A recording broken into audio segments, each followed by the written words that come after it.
দেখছেন কি আকারে ধান পড়তে আছে। আম্মু আবার হবাই কয়টা তিল চাউলের গুঁড়া লই আইছে। লগে তিল চাউলের গুড়ি থাকলে তার কোনো কথাই নেই, হেল তো পুরো জন্মা ক্ষীর। গ্রামে থার এইটাই মজা যে গরম গরম খই ভাজলাম, আবার এখন খাইতেও আছে একদম গরম গরম। আমার হাতে যে দানটা দেখতে পাইতেছেন এই দানটার নাম হইছে গিয়া খইয়া দান বা ডিঙ্গামানিক দান। তো আজকে আমরা আপনাকে দেখামু এই দানগুলা দিয়ে কেমনে আমরা খই ভাজি। আর খই কিন্তু এই বরিশালের মানুষকে খুব প্রিয় একটা খাওয়া। অনেকেই ভাবতে পারেন পাতিলটার এই অবস্থাকে, খই বাজার লেগে কিন্তু এরমের 5 ফুটা পাতিলই কিন্তু লাগে। আর এটার আমরা বরিশালের ভাষায় কই খই বাজার খোলা। খই বাজার লেগে প্রথমে আমরা জালটা জ্বালাই নিমু।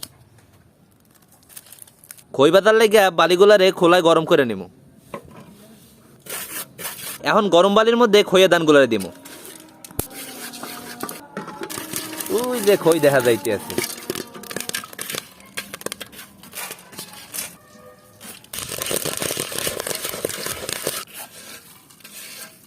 কেরকার মাছাসিরা এরম ভাবে খই বাজ দেয় তাইলে কমেন্ট করে জানাইতে পারেন।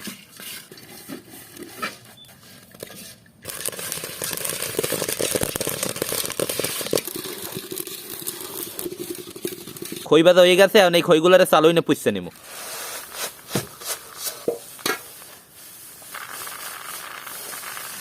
দেখছেন কি আকারে ধান পড়তে আছে।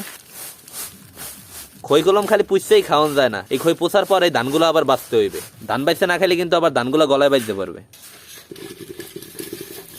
খইগুলো বাইছে নিছি, এখন আমরা এই খইগুলারে খেজুরের মিডা আর নাহেল দিয়ে মাইকে খামো।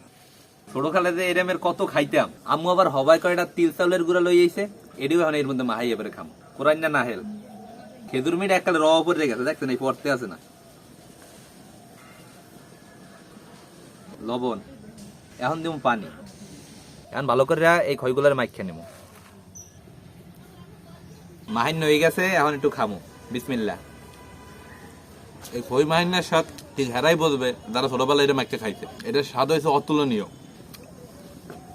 লগে তিল চাউলের গুড়ি থাকলে তার কোনো কথাই নেই, হেল তো পুরো জন্মা ক্ষীর। এই খই বাজার ভিডিওটা দেখে কার কার পুরনো স্মৃতি মনে পড়ে গেছে কমেন্ট করে জানাবেন। অসাধারণ স্বাদ। গ্রামে থার এইটাই মজা যে গরম গরম খই ভাজলাম, আবার এখন খাইতেও আছে একদম গরম গরম, এরপর আর কিছু লাগে। তো আশা করতে আছি আমার আজকে ভিডিওটা আপনার কাছে ভালো লাগবে। সবাই ভালো থাকবেন। আসসালামু আলাইকুম।